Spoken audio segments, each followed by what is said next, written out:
Hey everybody, I hope you're doing really well, and hopefully you have a cute, loving puppy too, 'cause the other one just abandoned me. I had double doggies for a minute. But I'm getting into the creepy mood even more than normal, if you can't tell. I got some new bats up on my wall, and which is fitting because it's Edgar Allen Poe Day. And I found a new one that's long-ish, but not as long as the one I had planned to read for you, and that is The Mask of the Red Death. That I have no idea what it's about, but it seems very fitting for creepy Summerween and Halloween and spooky season. So, and I've got my obviously y'all can't smell it, but I found this really good cinnamon pecan wax warmer, and so I'm loving that, getting even the smell of fall and spooky season. So hopefully y'all are getting into it and having a good time. And with that in mind, let's get into the creepy while Franny decides to take a nap on me now. The Red Death had long devastated the country. No pestilence had ever been so fatal, or so hideous. Blood was its avatar and its seal, the redness and the horror of the blood. There were sharp pains and sudden dizziness, and the profuse bleeding at the pores with dissolution. The scarlet stains upon the body, and especially upon the face of the victim, were the pest ban which shut him out from the aid and from the sympathy of his fellow men. And the whole seizure, progress and termination of the disease were the incidents of half an hour. Well, dang, that's quick. But the Prince Prospero was happy and dauntless and sagacious. And that's a new word for me. I'll have to look that one up later. When his dominions were half depopulated, he summoned to his presence 1,000 hale and light-hearted friends from among the knights and dames of his court, and with these retired to the deep seclusion of one of his castellated abbeys. This was an extensive and magnificent structure, the creation of the prince's own eccentric yet august taste. A strong and lofty wall girdled it in. This wall had gates of iron. The courtiers, having entered, brought furnaces and massy hammers and welded the bolts. They resolved to leave means neither of ingress or egress to the sudden impulses of despair or frenzy from within. The abbey was amply provisioned. With such precautions, the courtiers might bid defiance to contagion. The external world could take care of itself. In the meantime, it was folly to grieve or to think. The prince had provided all the appliances of pleasure. There were buffoons, there were improvisatori, and there were ballet dancers, there were musicians, there was beauty, there was wine. All these and security were within. Without was the Red Death. It was toward the close of the 5th or 6th month of his seclusion, and while the pestilence raged most furiously abroad, that the Prince Prospero entertained his 1,000 friends at a masked ball of the most unusual magnificence. It was a voluptuous scene, that masquerade, but first let me tell of the room in which it was held. There were 7, an imperial suite. In many palaces, however, such suites form a long and straight vista, while the folding doors slide back nearly to the wall on either hand, so that the view of the whole extent is scarcely impeded. Here the case was very different, as might have been expected from the Duke's love of the bizarre. The apartments were so irregularly disposed that the vision embraced but little more than one at a time. There was a sharp turn at every 20 or 30 yards, and at each turn a novel effect. To the right and left, and in the middle of each wall, a tall and narrow Gothic window looked out upon a closed corridor which pursued the windings of the suite. And we've got the little man hopping in for a visit on the other side now. You gonna come lay in my lap? It's puppy time! These windows were of stained glass, whose color varied in accordance with the prevailing hue. Yes, I love you too. Yum yum. And with the prevailing hue of the decorations of the chamber into which it opened, that the eastern extremity was hung. For example, in blue, and vividly blue, were its windows. The second chamber was purple in its ornaments and tapestries, and here the panes were purple. The third was green throughout, and so were the casements. The fourth was furnished with and lighted with orange, and the fifth with white, the sixth with violet. The seventh apartment was closely shrouded in black velvet tapestries that hung all over the ceiling and down from the walls, falling in heavy folds upon the carpet of the same material and hue. But in this chamber only, the color of the windows failed to correspond with the decorations. The panes here were scarlet, a deep blood color. I really want to check this out. I wish it was a real place. That sounds fun. Now, in no one of the 7 apartments was there any lamp or candelabrum amid the profusion of gold ornaments that lay scattered to and fro or depended from the roof. There was no light of any kind emanating from lamp or candle within the suite of chambers. But in the corridor that followed the suite there stood, opposite to each window, a heavy tripod bearing a brazier of fire that protected its rays through the tinted glass and so glaringly illuminated the room. And thus were produced a multitude of gaudy and fantastic appearances. But in the western or black chamber, the effect of the firelight that streamed upon the dark hangings through the blood-tinted panes was ghastly in the extreme, and produced so wild a look upon the countenances of those who entered that there were few of the company bold enough to set foot within its precincts at all. Well, bye, little man. Go back to guarding us, I guess. And now Franny's waking up, wondering what her brother's getting into. Alright, so, yeah, I'm sorry, I get distracted by puppies easily. Hopefully you've enjoyed the cute visitors. So, by the western or black chamber, the effect of firelight that streamed upon the dark hangings through the blood-tinted panes was ghastly in the extreme, and produced so wild a look upon the countenances of those who entered, there were few of the company bold enough to set foot within its precincts at all. It was the apartment, also, that there stood against the western wall a gigantic clock of ebony. Its pendulum swung to and fro with a dull, heavy, monotonous clang, and when the minute hand made the circuit of the face, and the hour was to be stricken, there came from the brazen lungs of the clock a sound which was clear and loud and deep and exceedingly musical, but of so peculiar a note and emphasis that, at each lapse of an hour, the musicians of the orchestra were constrained to pause momentarily in their performance to hearken to the sound, and thus the waltzers perforce ceased their evolutions, and there was a brief disconcert of the whole gay company, and, while the chimes of the clock yet rang, it was observed that the giddiest grew pale, and the more aged and sedate passed their hands over their brows, as if in confused reverie or meditation. But when the echoes had fully ceased, a light laughter at once pervaded the assembly.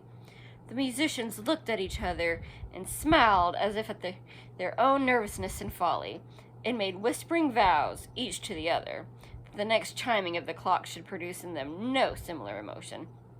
And then, after the lapse of 60 minutes, which embraced 3,600 seconds of the time that flies, there came yet another chiming of the clock, and there were the same disconcert and tremulousness and meditations as before.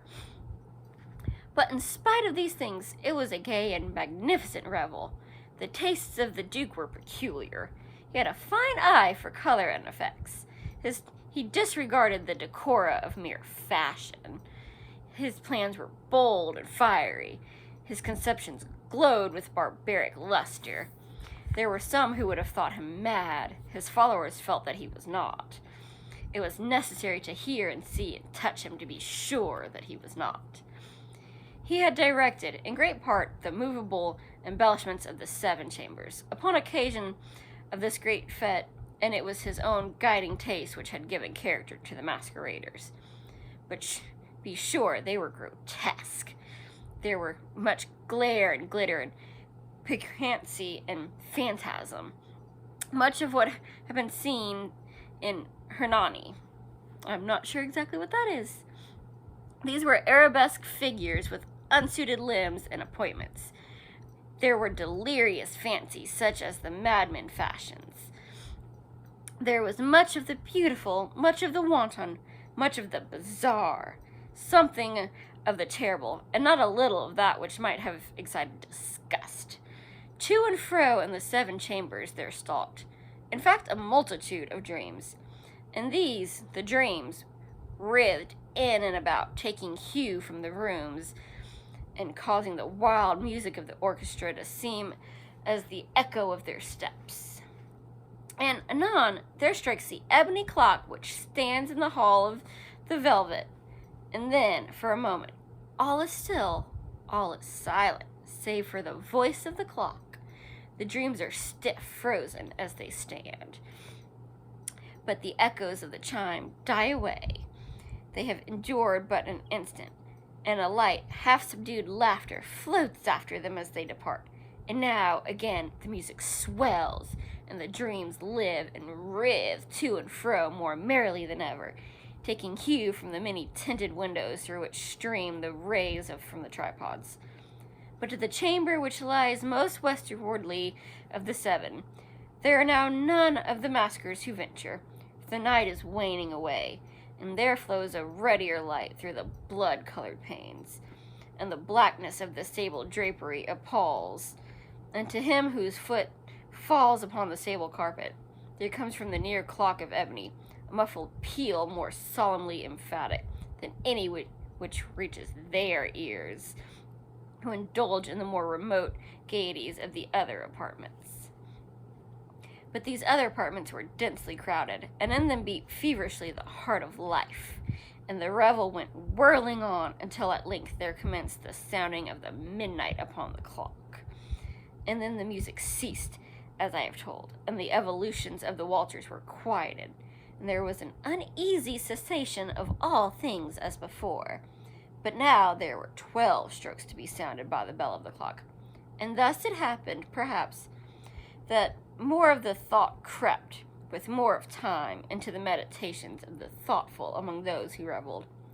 And thus, too, it happened, perhaps, that before the last echoes of the last chime had utterly sunk into silence, there were many individuals in the crowd who found leisure to become aware of the presence of a masked figure which had arrested the attention of no single individual before.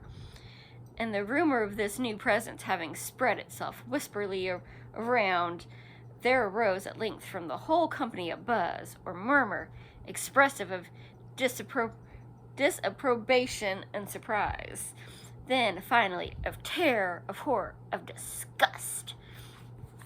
In an assembly of phantasms such as I have painted, it may well be supposed that no ordinary appearance could have excited such sensation. In truth, the masquerade license of the night was nearly unlimited, but the figure in question had out-Heroded Herod, and gone beyond the bounds of even the prince's indefinite decorum. There are chords in the hearts of the most reckless which cannot be touched without emotion, even with the utterly lost, to whom life and death are equally jests. There are matters of which no jest can be made. The whole company, indeed, seemed now deeply to feel that in the costume and bearing of the stranger neither wit nor propriety existed. The figure was tall and gaunt, and shrouded from head to foot in the habiliments of the grave. The mask which concealed the visage was made so nearly to resemble the countenance of a stiffened corpse that the closest scrutiny must have had difficulty in detecting the cheat. And yet all this might have been endured, if not approved, by the mad revelers around. But the mummer had gone so far as to assume the type of the Red Death. His vesture was dabbed in blood, and his brow, with all the features of the face, was sprinkled with the scarlet horror. When the eyes of Prince Prospero fell upon the spectral image, which with a slow and solemn movement, as if more fully to sustain its role, stalked to and fro among the walters. He was seen to be convulsed, in the first moment with a strong shudder, either of terror or distaste, but in the next, his brow reddened with rage. "Who dares," he demanded hoarsely of the courtiers who stood near him, "who dares insult us with this blasphemous mockery?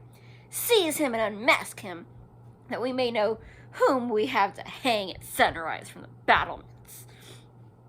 It was in the eastern or blue chamber in which stood the Prince Prospero as he uttered these words.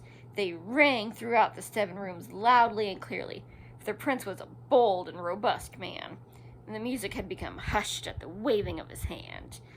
It was in the blue room where stood the prince, with a group of pale courtiers by his side. At first, as he spoke, there was a slight rushing movement of his group in the direction of the intruder, who at the moment was also near at hand, and now, with deliberate and stately step, made closer approach to the speaker. But from a certain nameless awe with which the mad assumptions of the mummer had inspired the whole party, there were found none who put forth hand to seize him, so that, unimpeded, he passed within a yard of the prince's person. And while the vast assembly, as if with one impulse, shrank from the centers of the room to the walls, he made his way uninterruptedly, but with the same solemn and measured step which had distinguished him from the first, through the blue chamber to the purple, through the purple to the green, through the green to the orange, through this again to the white, and even thence to the violet, ere a decided movement had been made to arrest him. It was then, however, that Prince Prospero, maddening with rage and the shame of his own momentary cowardice, rushed hurriedly through the 6 chambers, while none followed him on account of a deadly terror that seized upon all. He bore aloft a drawn dagger, and he approached in rapid impetuosity. I'm not sure I said that right, that's a little tongue twister. Within 3 or 4 feet of the retreating figure, when the latter, having attained the extremity of the velvet apartment, turned suddenly and confronted his pursuer. There was a sharp cry, and the dagger dropped gleaming upon the sable carpet, upon which instantly afterward fell prostrate in death the Prince Prospero. Then, summoning the wild courage of despair, a throng of the revelers at once threw themselves into the black apartment, and, seizing the mummer, whose tall figure stood erect and motionless within the shadow of the ebony clock, gasped in unutterable horror at finding the grave cerements and corpse-like mask which they handled with so violent a rudeness, untenanted by any tangible form. And now was acknowledged the presence of the Red Death. He had come like a thief in the night, and one by one dropped the revelers and blood-bedewed halls of their revel, and died each in the despairing posture of his fall. And the life of the ebony clock went out with that of the last of the gay, and the flames of the tripods expired, and the darkness and decay and the Red Death held illimitable dominion over all. Well, that's a messed up story, and probably, good I'm reading it now and not a few years ago, and that really would have been too soon to read. So I hope you enjoyed how, messed up that one was. Definitely fitting for a, Halloween and spooky vibe. Kind of wish I'd grabbed my little Legolas dagger. I could have, had some fun with that. But I hope you enjoyed it. I definitely, that is a new story, and I need some spooky music next time I read that one. But have a great day, happy reading, and I will see you next time. Bye!